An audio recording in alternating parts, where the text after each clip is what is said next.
तो चूँकि सर ये हर घर का मसला है, अब आप कहीं भी किसी भी महफ़िल में जाएँ तो बंदा बताता है कि मुझे शुगर हो रही है।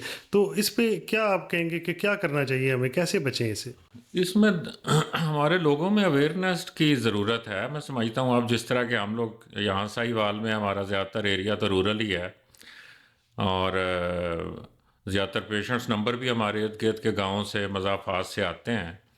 तो इसमें अवेयरनेस हम इस तरह कर सकते हैं जिस तरह के अभी आपने ये एक प्रोग्राम भी शुरू किया है कि लोगों में शुगर के मतलब जो है वो आगाही जो है वो दी जाए। ये बहुत ज़रूरी है, क्योंकि ज़्यादातर लोगों को तो पता ही नहीं होता कि हमें शुगर है। और वो कि और कुछ ऐसे लोग हैं जो कि चेक भी नहीं करवाते। जी, और फिर एक ऐसे लोग हैं जो कि हाई रिस्क हैं, और वो एक आध दफ़ा उन्होंने कराई भी थी, तो मगर उन्होंने वो जिस तरह एक बंदा स्टेट ऑफ डिनाइल में होता है, नहीं जी मैंने तो उस दिन मीठा लिया हुआ था, तो मिठाई खाई थी तो उस दिन आ गई थी, वैसे मुझे शुगर नहीं है, हमारी तो फैमिली में भी शुगर नहीं है, वो उसको मानते भी नहीं है। बिल्कुल। तो ये चीज़ है, इसमें बताने की ज़रूरत है ना लोगों को कि ये जनाब बहुत ही कॉमन मर्ज़ है, हर घर में है पाकिस्तान में। अनफॉर्चुनेटली साउथ एशियन जो हमारा ये रीजन है, इसमें ये जेनेटिक्स के अंदर ये चीज़ है। और बहुत ज़रूरत है इस चीज़ की कि लोग, इसका सादा सा टेस्ट है। तो अब तो रिकमेंडेशन भी है तकरीबन आ गई कि तकरीबन 35 साल से ऊपर जो हमारे मर्द और ख़वातीन हैं, वो साल में एक दफ़ा ज़रूर अपनी शुगर चेक करवाएं, अगर हो सके तो नाश्ते से पहले। सिंपल सा टेस्ट है, बहुत महंगा भी नहीं, बिल्कुल आसान।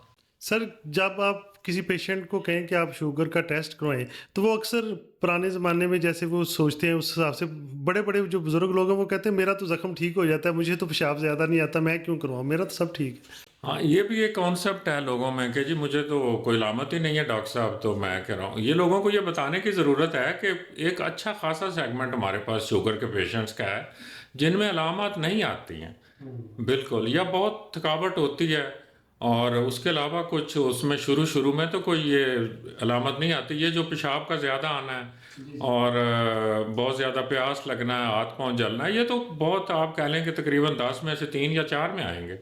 मगर बाकी जो 5-6 पेशेंट हैं उनमें तो वो बिल्कुल साइलेंट जो है वो शुगर चल रही होती है, और सिवाय थकावट के और कुछ भी नहीं होता, और वो लोग इससे बिल्कुल अनअवेयर होते हैं कि उनको शुगर है। सर, अब शुगर अगर अनकंट्रोल लोगों की चलती रहे, लोगों को पता भी ना चले, तो ये आँखों से लेके दिल को, गुर्दों को, सबको मुतासिर करती है और बड़ी देर से कई दफ़ा पता चलता है। हमारे यहाँ पहले वो हकीम हमारे बोलते थे यहाँ के जी, वो कब्ज़ जो है ना ये तमाम बीमारियों की जड़ है। तो मॉडर्न दौर में हम लोग ये कहते हैं कि ये तमाम जो अक्सर बीमारियां हैं ना, वो शुगर जन्म देती है। जी, अगर आप इसको कंट्रोल कर लें तो आप एक बहुत ही अच्छी ज़िंदगी गुजार सकते हैं। हमारे पास ऐसे पेशेंट हैं, आपने भी देखे हैं, जिनको 30 साल हो गए हैं, 35 साल हो गए हैं, 25 साल हो गए हैं, एक बड़ी अच्छी माशाल्लाह वो सेहतमंद ज़िंदगी गुजार रहे हैं। मगर अनफॉर्चुनेटली एक ऐसा सेगमेंट भी है कि जो कि शुरू में जो टाइम था इलाज का, परहेज़ का, उन्होंने उसको मुकम्मल इग्नोर किया जी कि हमें तो है ही नहीं, अगर है तो मैंने तो मुझे तो कोई अलामत ही कोई नहीं, डॉक्टर खाम खा दवाइयाँ दे रहे हैं, इनके साइड इफ़ेक्ट होंगे, मैं क्यों लाऊं। तो वो डॉक्टर की एडवाइस को भी कई दफ़ा जो है वो स्पेशलिस्ट की एडवाइस को भी इग्नोर कर देते हैं। तो वो लहाम हाला जो एक गोल्डन पीरियड होता है बीमारी का, फॉर एग्ज़ाम्पल पहले 5-10 साल 7 साल, जिसमें कि आप उसको बर वक्त जो है वो परहेज से या इलाज से या वाक से कंट्रोल कर सकते हैं, वो उसको ज़ाया कर देते हैं। जी। और जिस तरह आपने कहा कि वो कई दफ़ा फिर वो पाँव ख़राब होता है, ये तो खासी लेट स्टेज होती है जी कि आपका पाँव ख़राब हो या कोई, वो तो एक किस्म की फिर पेचीदगी आ गई ना, पर शुगर तो नहीं रही ना जी। तो इस चीज़ को समझने की ज़रूरत है कि पेचीदगी होने से पहले पहले ही आपने इसका इलाज करना है, ताकि आप खुद भी सेहतमंद रहें और अपनी फैमिली की लुक आफ्टर भी कर सकें। सर, एक बहुत कामन चीज़ आती है कि लोग कहते हैं कि मैनू पता चल जाता मेरी शुगर कितों ज़्यादा होंदी तो मैं उदों ही गोली खाना। ये आपने सुना होगा। वो मरीज़ को कहें कि आप दवाई रेगुलर क्यों नहीं लेते? नहीं, मुझे पता चल जाता है मेरी सर में दर्द होता है, मुझे पता चल जाता है मेरी शुगर, तो फिर ही मैं दवाई खाता हूँ, रोज़ाना नहीं खाता। कुछ मरीज़ तो ऐसे होते हैं कि ज़ाहिर है वो इंटेलिजेंट भी होते हैं, पढ़े लिखे भी होते हैं, और इर्द गिर्द अपने दोस्तों से शेयर भी करते हैं एक्सपीरियंस, सुनते भी रहते हैं बातों को।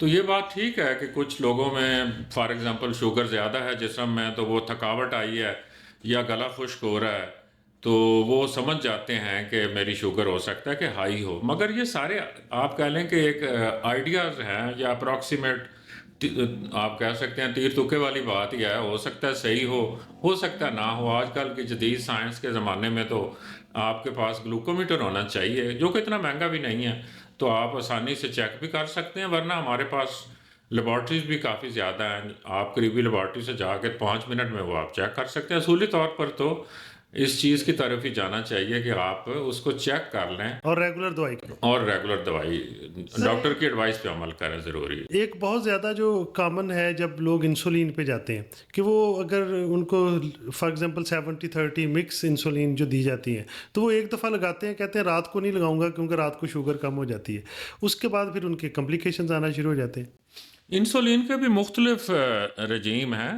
इसमें हम लोग सेलेक्ट करते हैं कि कौन सा पेशेंट जो है वो उसमें हमें कौन सी इंसुलिन चाहिए। अब कुछ पेशेंट्स हैं कि वो उनमें हम दवाई दे देते हैं और साथ में एक दफ़ा इंसुलिन दे देते हैं, 24 घंटे कवर कर लेती है, लगाना भी आसान है और ये कन्वीनियंट भी है। तो हमें तो टारगेट हासिल करना ये कौन सी सर है? ये इसमें आप लॉन्ग एक्टिंग इंसुलिन मार्केट में मुख्तलिफ नामों से अवेलेबल है। तो पेन की शक्ल में आती है, दिन में सिर्फ एक दफ़ा लगानी है। तो दिन के टाइम में हम एक तो उनको दवाइयाँ दे देते हैं और साथ में ये शाम को दे के तो उनको कवर कर लेते हैं। फिर कुछ मरीज़ ऐसे हैं कि जिनमें इंसुलिन की कमी बहुत ज़्यादा हो गई है, वो हमें टेस्ट से पता चल जाता है, अलामात से पता चल जाता है, ड्यूरेशन हो गई है ज़्यादा उससे पता चल जाता है, तो वो डॉक्टर को पता चल जाता है कि ये वो पेशेंट है कि जिसमें इंसुलिन की कमी बहुत ज़्यादा है। जी अब ये पेशेंट हैं कि जिनमें हमें दिन में 2 दफ़ा लगानी पड़ेगी। जी और कुछ ऐसे भी हैं, ये मैं टाइप 2 की बात कर रहा हूँ। टाइप 1 में तो आपको पता है कि उसमें तो तकरीबन 3 से 4 दफ़ा इंसुलिन लगती है, क्योंकि उसमें तो इंसुलिन अल्लाह ताला ने वो जो सिस्टम है अंदर उसमें रखी होती ही नहीं है। जी तो वो तो आपको टाइप 1 में तो तकरीबन 3 से 4 दफ़ा लगाते हैं, क्योंकि इंसुलिन की कमी बहुत ज़्यादा होती है, आपको ही पूरी करनी है। ये जो टाइप 2 है, इसमें इंसुलिन की कमी कई दफ़ा तो पेशेंट को फ़र्ज़ करें लेट ही पता चला है, तो उसका आपको अंदाज़ा हो जाता है कि HbA1c जो 3 महीने की एवरेज का टेस्ट है वो 11% या 12%, 15% तक भी लोगों के हैं। और या फिर ये है कि वो पेशेंट ने दवाइयाँ नहीं ली, या फिर वो दवाइयाँ ली जिन्होंने कि इंसुलिन को जल्दी ही आपको अंदर उसको अपना कंज्यूम कर लिया। तो इनको फिर इंसुलिन 2 दफ़ा भी देते हैं और साथ में कुछ दवाई। और चंद एक पेशेंट ऐसे हैं कि जिनमें हमें इन लोगों में भी जो है वो 2 से आगे भी कई दफ़ा 3 दफ़ा या कुछ और कॉम्बिनेशन जो हैं वो देने पड़ते हैं। मगर ये डिपेंड करता है पेशेंट के लाइफस्टाइल के ऊपर और उसके ड्यूरेशन के ऊपर, उसके वज़न के ऊपर, और साथ में कुछ आपको पता है कि लोग ऐसे भी होते हैं दिल की तकलीफ़ है, गुर्दे की तकलीफ़ है, उनको भी देखना पड़ता है।